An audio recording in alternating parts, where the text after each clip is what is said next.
السلام علیکم، اب تک کی اہم خبروں کے ساتھ میں ہوں درخشاں بطول۔ نظر ڈالتے ہیں اب تک کی ہیڈ لائنز پر۔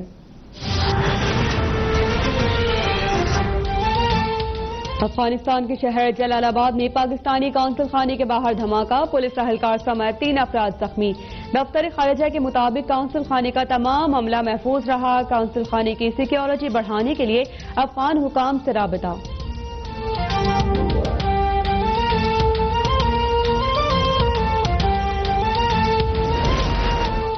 خیبر پختونخوا میں پولیو کے مزید 3 کیسز سامنے آ گئے۔ بنو وزیرستان اور ہنگو کے بچوں میں پولیو وائرس کی تصدیق۔ ملک میں پولیو سے معذور بچوں کی تعداد 58 ہو گئی۔ 44 کا تعلق خیبر پختونخوا سے ہے۔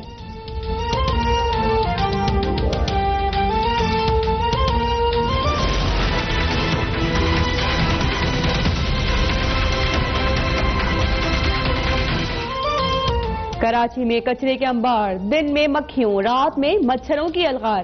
ہر دوسرا شہری بیمار۔ بخار اور پیٹ کی بیماریوں میں مبتلا افراد سے ہسپتال بھر گئے۔ حیدرآباد میں بھی گندگی اور کچرے نے شہریوں کی زندگیاں مشکل بنا دی۔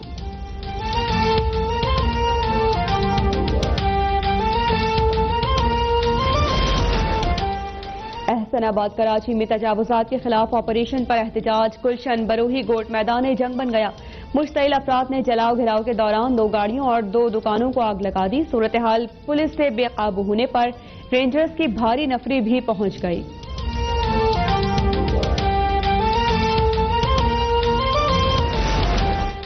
اکیس روز بعد بھی مقبوضہ کشمیر میں کرفیو برقرار۔ انٹرنیٹ فون سروس مسلسل بند۔ احتجاج سے خوفزدہ بھارتی فوج نے ظلم بڑھا دیا۔ گھروں میں گھس کر نوجوانوں کی پکڑ دھکڑ، ایک نوجوان کو آگ لگا دی۔ ہزاروں کشمیری ایک بار پھر کرفیو توڑ کر باہر نکل آئے۔ بھارتی فوج کی فائرنگ سے سینکڑوں افراد زخمی ہو گئے۔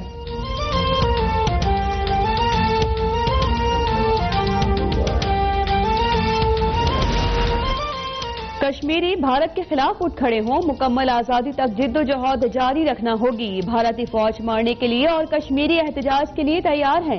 حریت رہنما سید علی گیلانی کا کھلا خط، پاکستانی عوام اور مسلم امت سے مدد کی اپیل۔ کہا وقت آ گیا ہے کہ بھارت نواز قیادت بھی کشمیریوں کا ساتھ دے۔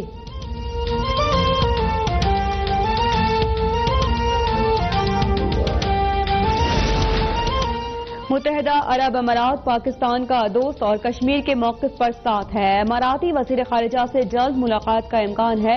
وزیر خارجہ شاہ محمود قریشی کا موقف، کہا کہ 2 طرفہ تعلقات کو جذبات سے بالا تر ہو کر دیکھنا پڑتا ہے۔ امید ہے کہ حقائق معلوم ہونے کے بعد متحدہ عرب امارات پاکستان کو مایوس نہیں کرے گا۔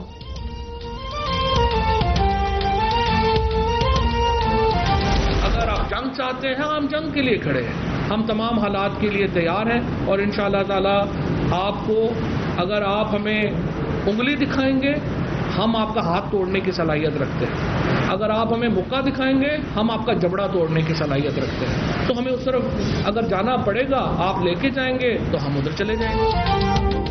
وفاقی وزیر فواد چودھری کا UAE میں مودی کو ایوارڈ ملنے پر اظہار مایوسی، بولے کہ یہ خارجہ پالیسی کی نہیں، ہماری معاشی پالیسی کی کمزوری کا نتیجہ ہے۔ کوئی مسلمان ملک کشمیریوں کا درد محسوس نہیں کرتا تو کیا کہا جا سکتا ہے؟ بھارت سے جنگ کے لیے تیار ہیں، دشمن نے انگلی دکھائی تو ہاتھ توڑ دیں گے۔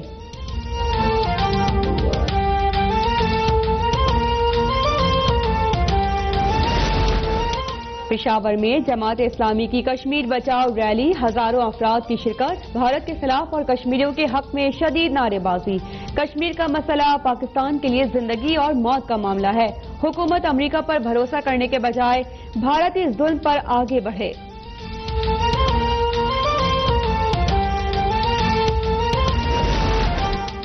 کراچی میں کشمیریوں سے اظہار یکجہتی کے لیے مظاہرہ، سیاسی، مذہبی، سماجی اور غیر مسلم تنظیموں کے کارکنان کی بڑی تعداد میں شرکت۔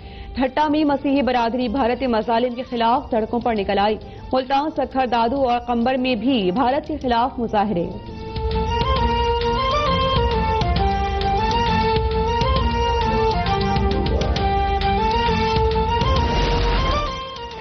نیو یارک میں اقوام متحدہ کے ہیڈ کوارٹرز کے سامنے کشمیری اور پاکستانی کمیونٹی کا احتجاج، بھارت اور مودی کے خلاف شدید نعرے بازی۔ جرمنی میں بھی بھارت کے خلاف بڑا مظاہرہ۔ سوئٹزرلینڈ میں مظلوم کشمیریوں سے اظہار یکجہتی، مودی سرکار کے خلاف شدید نعرے بازی۔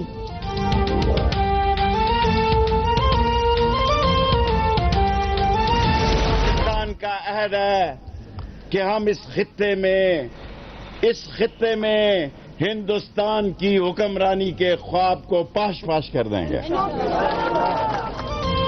بھارت نے حملہ کیا تو بر صغیر کا نقشہ بدل جائے گا. پاکستان نے اپنا گولہ بارود شب برات پر پھلجڑیاں چھوڑنے کے لیے نہیں رکھا ہوا. وزیر ریلوے شیخ رشید کا مظفر آباد میں ریلی سے خطاب. کہا نازی مودی مذہب کی لڑائی لڑ رہا ہے, اس کے احمقانہ اقدامات بھارت کو لے ڈوبیں گے.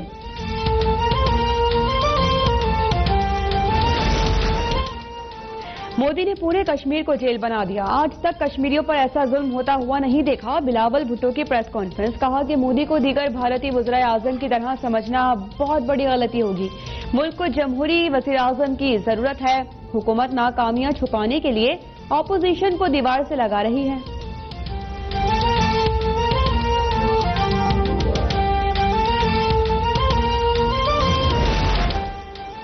بلاول صاحب, آپ کی جمہوریت قوم کا مال اڑاؤ اور بار پہنچاؤ ہے. عظیم کشمیریوں کی جد و جہد کا آپ کی ابو بچاؤ مہم سے کیا موازنہ. فردوس عاشق آوان کا رد عمل. کہا کہ سندھ میں آپ کے 11 سالہ کرپٹ راج نے غریب عوام کے حقوق چھین لیے. آج کراچی کچرا کنڈی بن چکا ہے. JUI فیکا اکتوبر میں حکومت مخالف مارچ کا اعلان. اسلام آباد مارچ کی حتمی تاریخ کا تعین رہبر کمیٹی یا APC میں کیا جائے گا. مولانا فضل الرحمان کہتے ہیں کہ وزیر داخلہ پرامن مارچ کو روک کر ملک میں انارکی پھیلانا چاہتے ہیں.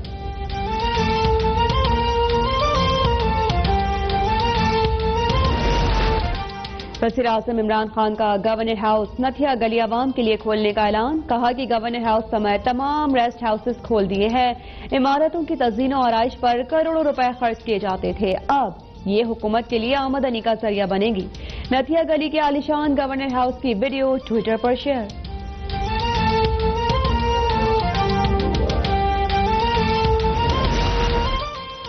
اور نتھیا گلی کا سرکاری گیسٹ ہاؤس عوام کے لیے کھولنے میں حکومت کو 6 سال لگے. گیسٹ ہاؤس ڈرامے سے مہنگائی 10% سے کم اور ترقی کی شرح 3% سے زیادہ نہیں ہوگی. مریم اورنگزیب کا رد عمل. کہا کہ گیسٹ ہاؤس کھولنے سے 1 کروڑ نوکریاں اور 50 لاکھ گھر نہیں ملیں گے.